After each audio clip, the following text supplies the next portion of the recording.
नमस्कार दोस्तों, DD react के एक और रिएक्शन वीडियो में आप सभी का स्वागत है। मैं हूं आलोक। तो भाई आज जो वीडियो लेकर आया हूं सैयद मुजम्मिल शाह का वीडियो है और इसका टाइटल है Pakistani man versus female reporter, Pakistani male psychology. इस पर ये बात करने वाले हैं और जो पहला फ्रेम दिख रहा है मुझे वीडियो का, उसमें शाइला खान है जो नायला पाकिस्तानी रिएक्शन वाली हैं, और वो जो एक वीडियो हम लोगों ने की थी जिसमें एक बंदा आता है मदरसे वाला और उनको जबरन जो है वो एक दुपट्टा या शॉल कहेंगे उनके सिर पर डालता है कि आपने तो हिजाब भी नहीं पहना, आपने दुपट्टा भी नहीं रखा सर पे, और या जो मतलब वो बेसिकली उसको टीचिंग्स देता है कि जी ऐसा तुमने क्यों नहीं किया, और फिर उसको रिलीजन से जोड़ देता है। अब उस पर इन्होंने वीडियो बनाया। अब देखते हैं कि ये क्या कहते हैं।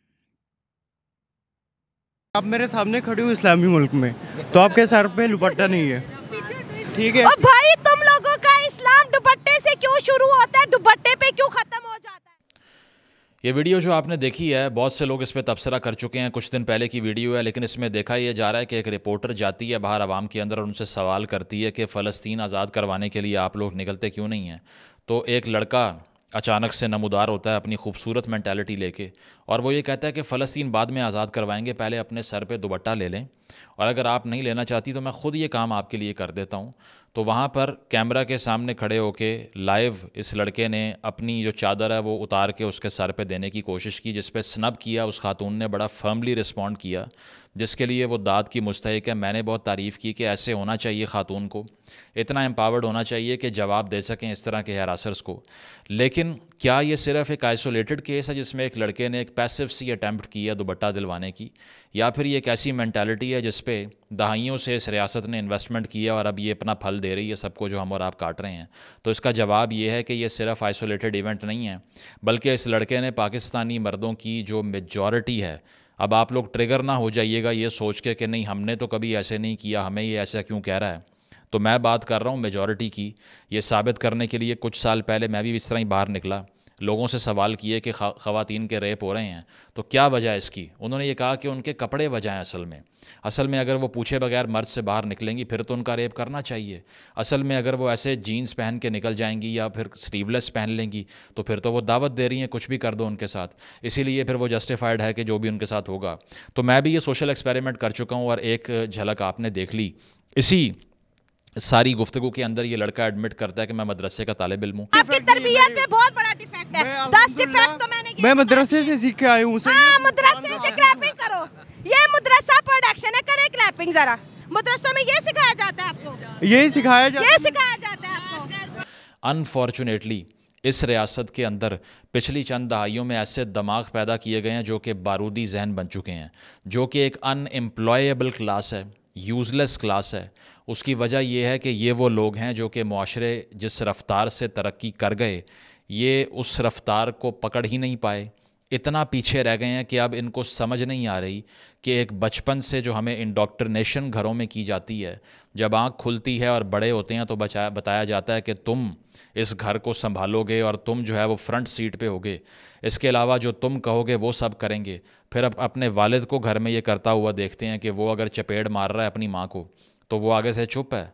तो इसीलिए जेंडर रिलेशन जो बच्चे ने बड़े होते हुए देखा, वो यही देखा कि एक ऑप्रेसर है और एक ऑप्रेस्ड है, इसीलिए बराबरी तो हो नहीं सकती। तो मेल डोमिनेंट सोसाइटी में आँख खोलने वाला एक बच्चा जिसको बचपन से लेके अब तक सिर्फ ब्रेन वॉशिंग मिली है, जब वो बाहर निकल के देखता है कि ये क्या हो रहा है कि ख़वातीन यहाँ माइक उठा के फिर रही हैं, या फिर वो प्ले कार्ड लेके बाहर आ चुकी हैं, या फिर वो अपने राइट्स मांग रही हैं, या नौकरी कर रही हैं, या फिर वो किसी प्रोफेशन का हिस्सा बन के मर्दों का मुकाबला करना चाह रही हैं, तो फिर उसे समझ नहीं आती कि ये जो मैं अपनी आंखों से देख रहा हूँ ये सच है, या वो सच है जो बचपन से मुझे मेरे वालिदैन या मेरे दोस्त यार या मेरे रिश्तेदार बताते रहे हैं। मैंने जो घर में देखा है वो रियलिटी होनी चाहिए, ये होनी चाहिए। इस क्राइसिस में पढ़ के वो बिल्कुल न्यूरोसिस का शिकार हो जाता है वो इंसान। उसको समझ नहीं आती कि इस माशरे में फ़िट कैसे हूँ, ना उसको कहीं नौकरी मिलती है। अनफॉर्चुनेटली वो किसी वाइट कॉलर ऑफिस में बैठ के जॉब तो नहीं कर सकता। इस तरह का जहन अगर किसी एमएनसी के अंदर, मल्टीनेशनल के अंदर जाके बिठा दें तो वो तो कॉलीग्स के सर पे दुपट्टे देना शुरू हो जाएगा। वहाँ तो सारा ऑर्डर ख़राब हो जाएगा कि भाई ये आप यहाँ पर क्या नाफिज करने के लिए आ गए, हमने तो नौकरी के लिए बुलाया आपको। तो ये सारी जो हरकतें आप देखते हैं दिन ब दिन बढ़ती जा रही हैं। अगर हम ये समझ रहे हैं कि रिग्रेशन की तरफ मुआशरा नहीं जा रहा, आगे बढ़ रहा है, बिल्कुल गलत समझ रहे हैं। उसकी वजह यह है कि पाकिस्तान के अंदर पहली चीज़ तो घर की जो एक डेप्रिवेशन है, जिसमें मर्दों को ये बताया जाता है कि तेरे अंदर कोई इमोशन नहीं होना चाहिए, तूने कभी रोना नहीं है, वो ख़वातीन का काम है रोना, तुम्हारा काम नहीं है। दूसरी बात यह है कि तुमने प्रोटेक्टर बनना है और तुम्हें शर्म आनी चाहिए अगर तुम्हारी बहन बाहर निकल के दुकान से कोई चीज़ लेकर आ गई है, या फिर वो दुकान से क्या किसी अपनी खातून दोस्त से मिलने चली गई है, या फिर वो तुम्हारी परमिशन के बगैर मोबाइल फ़ोन इस्तेमाल कर गई है, सोशल मीडिया का अकाउंट बना लिया है उसने। तो इन सारी बातों पे तुम्हें शर्म आनी चाहिए, क्योंकि तुम प्रोटेक्टर थे उसके हर तरह की चीज़ों के, और उसको बचाना किससे है? दूसरे मर्दों से। तो तमाम मर्द एक दूसरे से अपनी अपनी ख़वातीन को बचा रहे हैं, अपना अपना दिमाग ठीक नहीं कर रहे, गलाजत निकाल नहीं रहे दिमाग से। ये जो रवैया आपने देखा है, ये वो रवैया है जो नार्सिसिज्म का रवैया है, जिसमें कहा यह जा रहा है कि तुम्हारी अपीयरेंस कैसी होनी चाहिए, तुम्हारा लिबास कैसा होना चाहिए, तुम्हारे चलने का अंदाज़ कैसा होना चाहिए, तुम्हारी ज़िंदगी की चॉइसेस कैसी होनी चाहिए, ये मैं बताऊंगा। वो लड़की आगे से कहती है आप मुझे ना बताएं, मेरे पास अपनी शॉल है। तो जवाब ये मिलता है कि नहीं, आप कैसे फ़ैसला कर सकती हैं, ये आपका फ़ैसला तो नहीं है। तो ये मसला है यहाँ पे कि वो कहते हैं कि ख़ातून अपनी ज़िंदगी का कोई फ़ैसला करने वाली होती कौन है, बच्चा कब पैदा करना है, या फिर हस्बैंड से मार खाने की ना खाने की वजह क्या है, या निशान किस रंग का पड़ना चाहिए, ये सारी बातें वो डिसाइड नहीं करेंगे, ये हम करेंगे, क्योंकि हमने इस मुआशरे को चलाने का ठेका उठाया हुआ है। 51% पॉपुलेशन की कोई आवाज़ नहीं होनी चाहिए। इसीलिए अगर हम बाहर निकलते हैं और हमने देखा कि तुम्हारा लिबास हमारे मुताबिक नहीं है, तो हमसे बर्दाश्त नहीं होता, ज़बरदस्ती पकड़ के दुपट्टे बनाएंगे तुम्हारे सरों के ऊपर। अच्छा, मज़े की बात यह है कि जब मैं इस चीज़ को क्रिटिसाइज़ करता हूँ या जब मैं इसके ख़िलाफ़ बात करता हूँ, तो कई पाकिस्तानी मुसलमान जो बैठे हुए हैं यूट्यूब पर ज्ञान देने, वो कहते हैं कि जी हमारा इस्लाम में कुछ नियम कायदे कानून बनाए गए हैं और हम तो उन्हीं हिसाब से चलेंगे और हम तो नहीं बदलेंगे, और चाहे दुनिया इधर से उधर हो जाए, कुछ भी हो जाए। देखिए, मेरा सवाल ये नहीं है कि बदलना है या नहीं बदलना है, वो आपका मसला है यार, जो मन करे वो करो, आपको उसी में खुशी मिलती है, बिल्कुल रहो। मेरा पॉइंट हमेशा एक ही होता है, आप कौन हो ये तय करने वाले कि आपके घर की महिला क्या करेगी। क्या उस महिला को दिमाग नहीं है? क्या उस लड़की को दिमाग नहीं है? क्या उस लड़की को अच्छे भले बुरे की पहचान नहीं है? क्या उस लड़की को सेंस नहीं है कि वो नंगी होकर निकल जाएगी सड़क पर? मेरा पॉइंट समझिए। वो तय करेगी कि उसे हिजाब पहनना है कि नहीं पहनना है, वो तय करेगी कि उसे जीन्स पहननी है कि नहीं पहननी है, वो तय करेगी कि उसे सूट पहनना है कि नहीं पहनना। आप कौन हैं? आप क्यों किसी और को बताएंगे कि तुम ये काम करो? क्या वही काम आप खुद करेंगे अगर कोई और आपको कहता है कि ये करो, ये करो, ये करो, ये करो? मैं जो बताऊंगा क्या आप वो करेंगे? नहीं करेंगे, क्योंकि आप इंडिपेंडेंट हैं। वैसे ही वो लड़की, वो महिला भी इंडिपेंडेंट है। उसको रिलीजन का नाम जोड़कर उसको ऑप्रेस नहीं करना है। जब इसकी बात करता हूं तो ये तो अगेंस्ट इस्लाम है, ये तो इस्लाम पर अटैक करता है, ये तो ये करता है, वो तो वो करता है। तो सैयद मुजम्मिल क्या बोल रहे हैं फिर आप आ जाते हो इस्लाम तो औरत को ऐसी वो देता है और ये करता है, वो करता है। तो ये क्या है फिर? ये मैं तो नहीं बोल रहा, सैयद मुजम्मिल मुसलमान है, वो बोल रहे हैं कि वो जो उस लड़के ने किया वो गलत किया। या आप कौन होते हैं तय करने वाले कि लड़की क्या पहनेगी और क्या नहीं पहनेगी?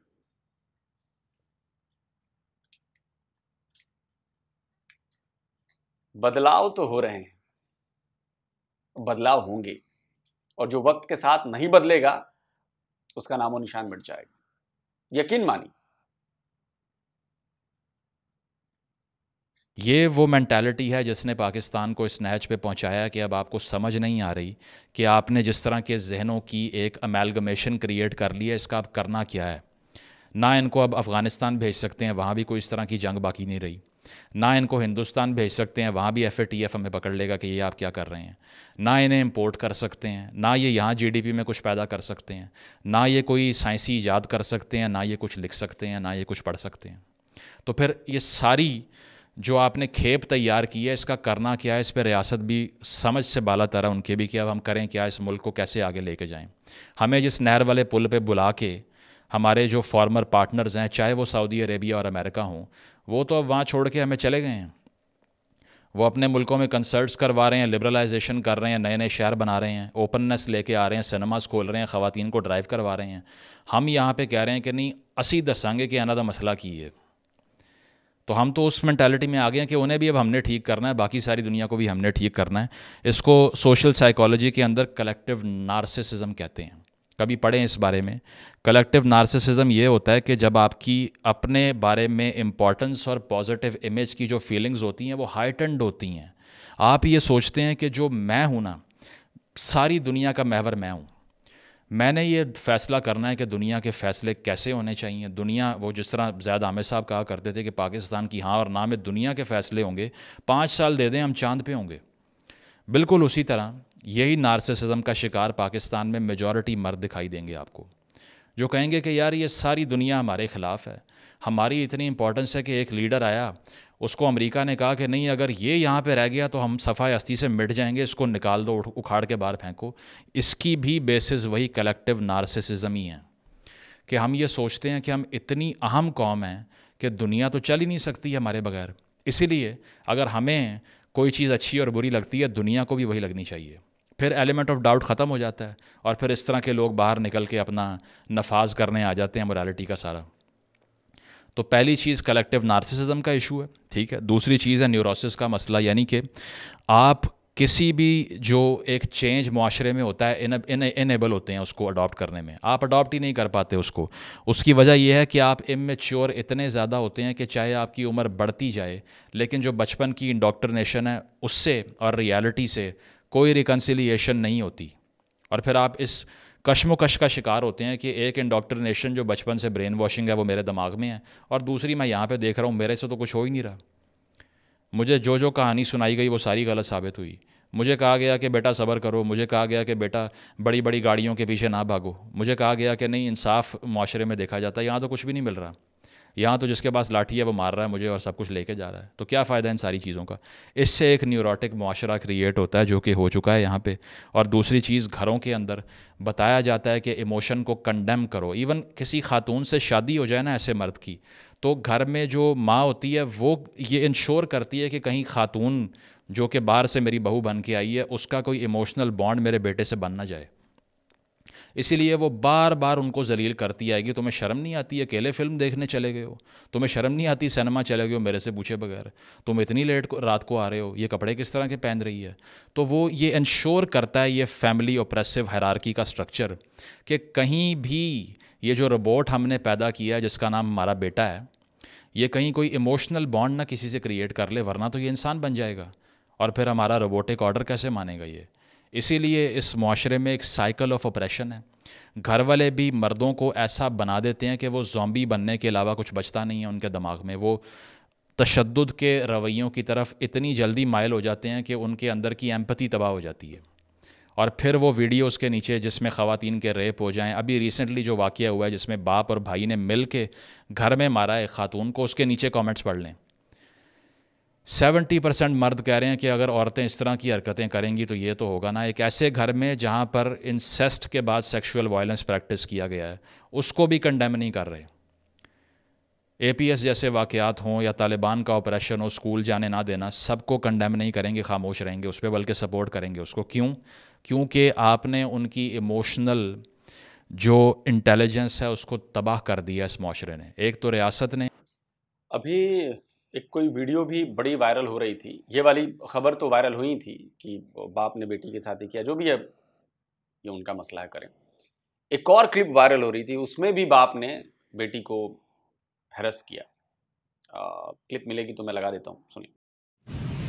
चलो बाप परेशान, ये बहुत मर जाना ही अच्छा। हमारे अपना मुल्क में हम लोग, हमारी लड़कियां अपने मुल्क में ही नहीं महफूज, हम बाकी बाहर में नहीं सेफ है, तो ऐसे मुल्क को क्या? मेरा बाप मुझे क्या कह रहा है, मेरे साथ उन्हें सोना, उसे कहना मेरे पापा के साथ सोना है। सगा बाप था, ये सगा बाप था, उसी दिन मुझे कह रहा है मेरे साथ सोना है। अब आप ये सोचिए कि आपका जो सोशल फैब्रिक है वो किधर को बढ़ रहा है। मैं ये नहीं कह रहा कि हमारे यहां भी 100% ठीक है, नहीं। प्रॉब्लम, कोई भी सोसाइटी, कोई भी सिस्टम, कोई भी चीज 100% परफेक्ट नहीं हो सकती, फ्लॉज होते हैं। बट सोसाइटी कोशिश करती है उस फ्लॉज को कम करने की, जितना ज्यादा हो सके वो कम करें। हमारी सोसाइटी ये काम कर रही है, हम कम करने की कोशिश कर रहे हैं और इसमें काफी हद तक कामयाब भी हुए हैं। लेकिन पाकिस्तानी सोसाइटी का जो सोशल फैब्रिक है वो कम होने के बजाय ऐसी चीजें बढ़ती जा रही हैं, ऐसी चीजें बढ़ती जा रही हैं। मैं आप लोगों को कहूंगा कि आप लोग जाकर अपने ही पाकिस्तान की संस्थाएं हैं, जो ह्यूमन राइट्स कमीशन है या जो दूसरे इदारे हैं, आप उनकी रिपोर्ट्स जाकर पढ़ें, या जो इंटरनेशनल इदारे हैं उनके रिपोर्ट्स जाकर पढ़ें कि पाकिस्तान में, एक इस्लामिक कंट्री में जिसमें कहा जाता है कि इस्लाम में महिलाओं को बड़ा दर्जा दिया गया है, वहां पर महिलाओं की स्थिति क्या है,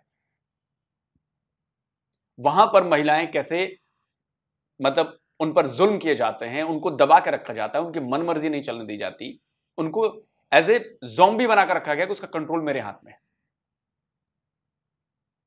आप लोग मेरे दिए सबूत या मेरी दी गई बातों पर बिल्कुल भरोसा मत करें। आप पाकिस्तानी इदारों और इंटरनेशनल इदारों की जाकर रिपोर्ट्स पढ़ें, एमनेस्टी इंटरनेशनल की रिपोर्ट हो या यूनाइटेड नेशन ह्यूमन राइट्स की रिपोर्ट हो या पाकिस्तानी ह्यूमन राइट्स की रिपोर्ट हो, आप जाकर पढ़िए उन रिपोर्ट्स को। आपको तब समझ में आएगा कि महिलाओं की, लड़कियों की स्थिति वहां पर क्या है।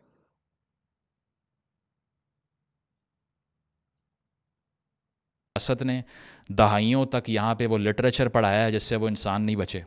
दूसरी चीज़, घरों के अंदर उनको रिपीटेडली बताया गया कि तुम्हारा जज्बात से, हसासियत से, इमोशन से और किसी भी सेंसिटिविटी से कोई ताल्लुक़ नहीं है। तुम एक बॉडी बिल्डर हो जिसने बाहर जाके लोगों को उठा उठा के नीचे मारना है, और तुमने गैरत जो है ना वो बेसिकली वो तुम्हारी ड्राइविंग फोर्स है। हर चीज़ पे तो ये शर्म आनी चाहिए। शर्म नहीं आती, ये सुन सुन के कान पक गए हैं यहाँ पे मर्दों के, और इसीलिए ये उनका रिस्पॉन्स है जो हम गलियों सड़कों पे देख रहे हैं। और दूसरी चीज़ ये है कि एक्सट्रीमिज़म पाकिस्तान में आप जो भी कह लें कि इकॉनमी का बहुत बड़ा मसला है, सियासी नापुख्तगी है, लीडर जेल में है, इस्टेब्लिशमेंट पॉलिटिक्स में इंटरवीन करती है, सबसे बड़ा मसला एक्सट्रीमिज़म है। उसकी वजह यह है कि आप अगर यहाँ इन्वेस्टमेंट सीख नहीं कर सकते एक्सट्रीमिज़म की वजह से, सोसाइटी ओपन नहीं कर सकते एक्सट्रीमिज़म की वजह से, ख़वातीन को वर्क फोर्स में नहीं ला सकते एक्सट्रीमिज़म की वजह से, अगर इस माशरे में आप एक ऐसा कल्चर नहीं बना सकते जहाँ पर सॉफ्ट पावर इमर्ज करे, फिल्म इंडस्ट्री, आर्टिस्ट इमर्ज करे एक्सट्रीमिज़म की वजह से, जैसी कोई फिल्म बनेगी बैन करना पड़ेगा उसको, कोई ड्रामा बनेगा जो कि किसी टैबू टॉपिक के ऊपर वो बैन करना पड़ेगा उसको। दूसरी चीज़ ये है कि अगर इस माशरे में आपने अपनी जो पॉलिटिक्स है उसके अंदर ख़वातीन की इंक्लूजन को बढ़ाना है, तो क्यों नहीं हो सकता एक्सट्रीमिज़म की वजह से? पीस क्यों नहीं आ सकता एक्सट्रीमिज़म की वजह से? टूरिज़म क्यों नहीं हो सकता एक्सट्रीमिज़म की वजह से? क्रिकेट मैच होता है, पूरा शहर कराची, लाहौर अभी बंद हुआ एक्सट्रीमिज़म की वजह से। और इस नासूर को ख़त्म किए बगैर आप सोच नहीं सकते कि तमाम मसाइल ख़त्म हो जाएंगे माशरे के। अभी आप देख लीजिए, मैं देख रहा था टर्किश सीरियल के वो जो एक्टर हैं जो अर्तुगरुल साहब बने हुए थे, उन्होंने अपने पेट डॉग को उठा के तस्वीर खिंचवाई, नीचे पाकिस्तानी गालियाँ दे रहे हैं। बड़ा एम्बेरस किया आपने हमें, आपको शर्म आनी चाहिए। उसकी वजह यह है कि हमने इतनी ज़्यादा अटेंशन आपको दी और हमने कहा कि आप तो सेवियर हैं हमारे, आप कुत्ते को कमरे में लेके बैठे हुए हैं। उसमें देखा आपने, उसमें लिखा हुआ था कि इस्लाम इसको प्रोहिबिटेड करता, मतलब इस्लाम में आप कुत्ते को अंदर लेके नहीं जा सकते, अपने पास गोद में नहीं बिठा सकते। आप समझ रहे हैं?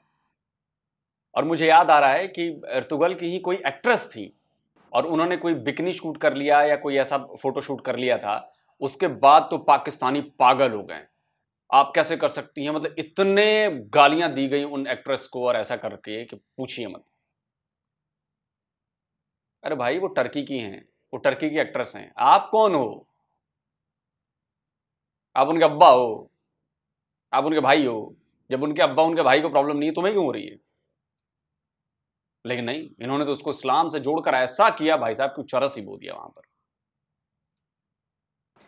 दूसरी बात जो मुजम्मिल भाई ने कही कि जो एक्सट्रीमिज्म है, मैं बार बार ये बात अपने वीडियोस में कहता हूं, बार बार कहता हूं कि सबसे बड़ी प्रॉब्लम ये नफरत है। एक्सट्रीमिज्म में वो नफरत भी आती है जो नफरत आप दूसरी कौम, दूसरे रिलीजन, दूसरी कंट्रीज के खिलाफ आप भरते हो बच्चों के जहन में, मदरसों में भी और स्कूलों में भी।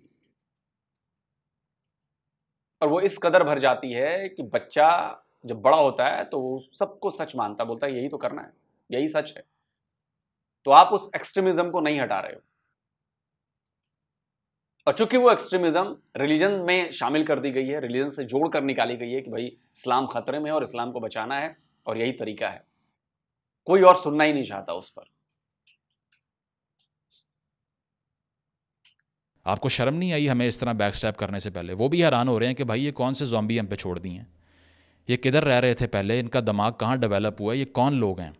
तो सबसे बड़ा मसला ये है कि पाकिस्तानी नौजवान मर्द के पास एक्सपोजर ही नहीं है।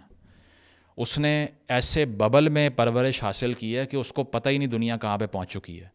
ना उसने वो काउंटर कल्चरलिस्ट चीज़ें देखी हैं, ना उसने लिटरेचर पढ़ा है, ना उसने किसी और एथनिसिटी के लोगों से मुलाकात की है। 90% लोग मुझे ये बता दें पाकिस्तान के, जो कि अभी 35 से नीचे की एज में हैं, जो कि शायद पंजाब से हों या अपर पंजाब से, साउथ पंजाब से हों, उनके कितने ऐसे दोस्त हैं जो दूसरी एथनिसिटी से हैं, दूसरे सूबों से हैं। इतने से बबल में ज़िंदगी गुजारना शुरू करते हैं, वहीं पे मर जाते हैं। जब आप किसी और पर्सपेक्टिव को सुनेंगे ही नहीं तो मुतशद्दिद ज़हन बनने के अलावा कोई चारा होगा ही नहीं आपके पास, यही होगा, इसके अलावा कुछ नहीं होगा। इसीलिए सबसे पहला काम आप ये करें कि इनका एक्सपोजर बढ़ाएं, इनके दिमागों पे इन्वेस्टमेंट करें, इनको हथियार इनसे लेके अब इनको तालीम की तरफ लेके आएँ। मैं तो कहता हूँ एक मैस री एजुकेशन प्रोग्राम होना चाहिए। ये सारे लोग जो कि आपने बारूद बन के फटने के लिए पैदा किए थे, अब इनके लिए वो असामियाँ ख़त्म हो गई हैं, तो इनको इंसान ही बना लें। आपको पता है कि 1983 और 84 इन 2 सालों में ज़िया साहब ने 12,000 मदरसे बनाए ओनली इन 2 ईयर्स। दीनी तालीम बांटने के लिए नहीं बनाए, इसीलिए कि जाके फटेंगे गलियों में और मेरी फ़ॉरेन पॉलिसी पे अमल करेंगे, डॉलर जेब में जाएंगे अमेरिका के हमारे। ये कन्विक्शन थी और ये दीन की खिदमत है या फिर बर्बादी है, ये आप बता दीजिए। तो इस तरह से अगर आपने इस मुआशरे को सिस्टमेटिकली डिस्ट्रॉय किया है तो उसको रिवाइव करने के लिए आपको इन लोगों को री एजुकेट करना पड़ेगा। There has to be a reeducation programme of Pakistani man in particular. अगर आप ख़वातीन को एम्पावर भी कर दें, आप इस मर्द को सिखा ही नहीं सकते कि एम्पावर्ड ख़ातून के साथ रहना कैसे है। वो जानता ही नहीं है, उसे पता ही नहीं है कि वो औरत होती कौन है, जिसकी कोई ज़ुबान होती है, जो आगे से जवाब भी देती है, जिसका करियर भी होता है, जिसका बच्चा पैदा करने के अलावा भी कोई काम हो सकता है, जो कि एम्प्लॉयबल भी हो सकती है, जिसका कोई टैलेंट भी हो सकता है, कोई एम, कोई गोल भी हो सकता है। नहीं पता उसको। पाकिस्तानी मर्द को सिखाएं कि एम्पावर्ड ख़वातीन को कैसे बर्दाश्त करना है, नंबर 1। नंबर 2, उनको री एजुकेट करें, उनको लिटरेचर पढ़ाएं, उन्हें बताएं कि ख़ातून एक टूल नहीं है और ना उसकी पसंद के, अगर आपने आपकी पसंद के कपड़े उसने नहीं पहने तो कुछ भी कर दो उसके साथ। उनके अंदर एम्पैथी क्रिएट करें, उन्हें ह्यूमन राइट्स पढ़ाएं, उन्हें कल्चरल एक्सपोजर दें दूसरे मुआशरों का कि दुनिया कहाँ पहुँच चुकी है और आप अब तक इन्हीं चीज़ों में घुसे हुए हैं कि मेरी मर्ज़ी के कपड़े नहीं पहने तो मार दो जाके इसको। दूसरी चीज़ यह है कि अभी रिसेंटली जॉर्ज टाउन यूनिवर्सिटी की रिसर्च आई है जिसमें पाकिस्तान 164th पे है out of 167, the 4th worst country in terms of peace and security for women, 4था सबसे बदतरीन मुल्क। ये जो रवैये हैं, जब आप 1-2 बार किसी खातून को रोकते हैं कि ये ना करें, उसके बाद कत्ल होता है ना, उसके बाद रेप होता है, उसके बाद लिंचिंग होती है। अगर इस नफ़रत को ख़त्म नहीं करेंगे तो फिर पाकिस्तान की पहले ही रिसर्च के मुताबिक 70 से 90% ख़वातीन ने अपनी ज़िंदगी में अब्यूज़ बर्दाश्त किए, यही होता रहेगा। इन तमाम मर्दों को री एजुकेट करें, ये सलूशन है। 10 बार बोलूँगा ये सलूशन है, क्योंकि कहते आप सब यही है ना, आजकल काफ़ी मीम्स बन रहे हैं, सलूशन नहीं देते। अटेंशन स्पैन तो है नहीं, वीडियो के एंड तक तो पहुँचते नहीं है, शुरू में 2 मिनट देख के बाद में रील पे पहुँच जाते हैं। तो सलूशन ये है कि इन लोगों को री एजुकेट करें, इनको एम्पैथी सिखाएं, इनका एक हाइपर सेग्रीगेशनिस्ट मुआशरे से जान छुड़ाएं। इन मर्दों ने कभी ज़िंदगी में ख़ातून देखी ही नहीं, उन्हें कैसे पता कि किस तरह इंटरेक्ट करना है उससे। उनको तो लगता है कि ख़ातून से होने वाला हर इंटरेक्शन सिर्फ सेक्सुअल नेचर का है और कोई है ही नहीं, जो कि आज के मुआशरे में पॉसिबल ही नहीं है। इसीलिए इनको इंसान बनाने के लिए आपको लिटरेसी में इन्वेस्ट करना पड़ेगा। 2.5 करोड़ बच्चा स्कूलों से बाहर है, वो भी कल को इसी तरह रिपोर्टरों के सरों पे अपनी चादरें नाफिज कर रहा होगा अगर आप उनको आज तालीम नहीं देंगे। इस मुआशरे को बचाने के लिए मैस लेवल पे एक एजुकेशनल इमरजेंसी लगाएं। दूसरी चीज़ ये करिकुलम में रिफ़ॉर्म करें। तीसरी चीज़ ये कि ख़वातीन की जो एम्पावरमेंट है उसके साथ साथ मर्दों को भी ये सिखाएं कि आपने उसे कैसे बर्दाश्त करना है। चौथी चीज़ ये कि यहाँ पे नेशनल एक्शन प्लान पे अमल करें और एक्सट्रीमिज़म फैलाने वाले क्लैरिक्स को भी किसी हद तक रिफ़ॉर्म करना पड़ेगा आपको, अदरवाइज़ इसी तरह के बारूदी जहन पैदा होते रहेंगे जो कि मुआशरे के लिए नासूर बन जाएंगे।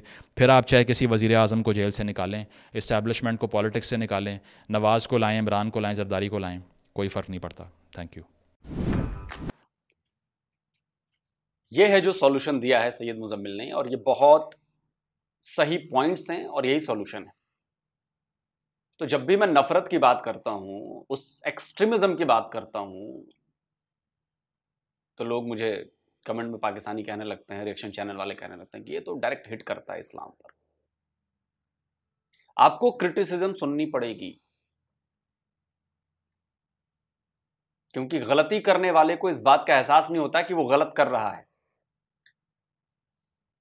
जो बाहर बंदा बैठा देखता है वो पता होता है कि गलती हो रही है। और यही बात सैयद मुजम्मिल ने कही, लेकिन लोग इसका प्रोटेस्ट नहीं करते।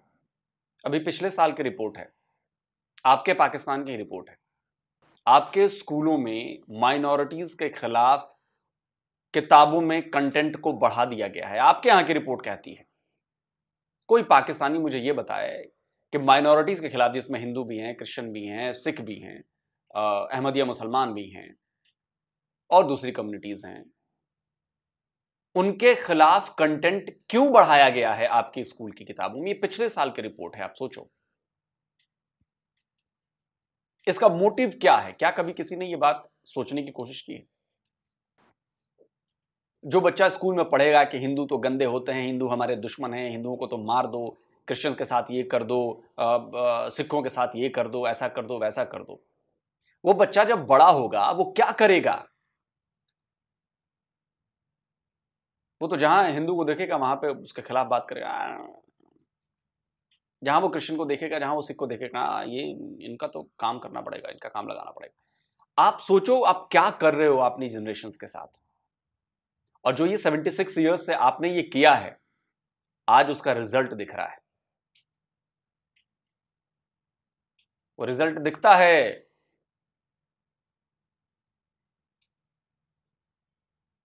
तो मीनारे पाकिस्तान पर एक लड़की बेचारी टिकटॉकर, 400 लोग उस पर टूट पड़ते हैं, तो दिखता है। ऐसे सैकड़ों हजारों वीडियोस आए हैं जिनमें पाकिस्तानी ऐसा कर रहे हैं। आप छोड़िए पाकिस्तान के बाहर, अभी कल परसों की खबर है, ब्रिटेन में 20-25 लोगों को सजा दी गई है छोटी छोटी बच्चियों को ग्रूम करने में और उनके साथ सेक्सुअल हरासमेंट करने में, और उनमें 99% पाकिस्तानी हैं। पता है आपको, 99% पाकिस्तानी। यह है वो मेंटालिटी जो आपने अपने बच्चों के दिमाग में भरी है, जो आपके, ये जरूरी नहीं है कि परिवार के भीतर भरी जा रही है। बच्चा स्कूल जाता है वहां भरी जाती है, बच्चा जिस समाज में रहता है वहां भरी जा रही है, बच्चा जो आसपास देख रहा है वो सीखता है। जो बात सैयद मुजम्मिल ने कही, अभी सबसे लेटेस्ट रिपोर्ट है आपके यहां 33% बच्चों के खिलाफ हैरेसमेंट के केसेस बढ़े हैं, सेक्सुअल हैरेसमेंट के केसेस बढ़े हैं बच्चों के खिलाफ, और उनमें भी ज्यादा संख्या लड़कों की है। बेचारी बच्चियां तो परेशान रहती हैं, बच्चे लड़के परेशान हैं उस चीज से। आप क्या कर रहे हो? आप बताओ। जेंडर इक्वालिटी में देख लीजिए, आप दुनिया के वर्स्ट मुल्कों में शामिल हैं जेंडर इक्वालिटी में। जहां जेंडर इक्वालिटी का मतलब होता है, जो अंग्रेजी नहीं समझते हैं, कि महिला और पुरुष को अधिकार कैसे हैं, बराबर के हैं कि नहीं। भारत में भी प्रॉब्लम है, मैं नहीं कह रहा कि भारत में प्रॉब्लम नहीं है, अमेरिका में प्रॉब्लम नहीं है, हर जगह प्रॉब्लम है, लेकिन बाकी जगहों पर इस चीज को रिलीजन से ना जोड़कर इसको ठीक करने की कोशिश की जा रही है, और उसका असर हुआ है आज हमारे यहां।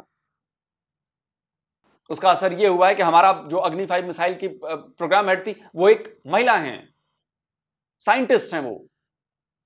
उसका असर यह हुआ है कि हमारे मार्स और मून मिशन के लिए महिलाओं ने काम किया है। उनका ब्रेन आप देखो कितने शार्प माइंडेड है वो, कि वो उस लेवल पे पहुंचे हैं। कहा जाता है कि जो साइंटिस्ट होते हैं वो अपने ब्रेन का सबसे ज्यादा इस्तेमाल करते हैं।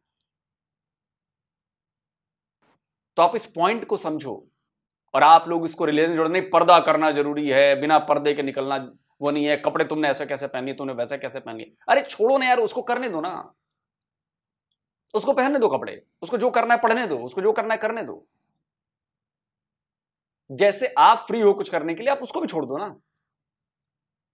लेकिन नहीं, यहां तो मन में चोर बैठा हुआ है, क्योंकि आप किसी दूसरे बहन बेटी पर नजर रखते हैं तो भाई कोई आपकी बहन बेटी पर तो नजर रखेगा। तो आपके मन में चोर बैठा है, क्योंकि आप भी वही काम करते हैं। मैं सारे पाकिस्तानियों को नहीं कर रहा हूं, लेकिन जो लोग ये करते हैं उसके लिए कर रहा हूं, और मेजोरिटी है ये पाकिस्तान, तभी तो ये रिपोर्ट्स आती। आप कमेंट करके बताएंगे, आप क्या कहते हैं कि जो मैंने बातें पाकिस्तान के बारे में कही है वो सही कही है कि नहीं कही है? जल्द मिलता हूं एक और नए वीडियो के साथ। नमस्कार, जय हिंद।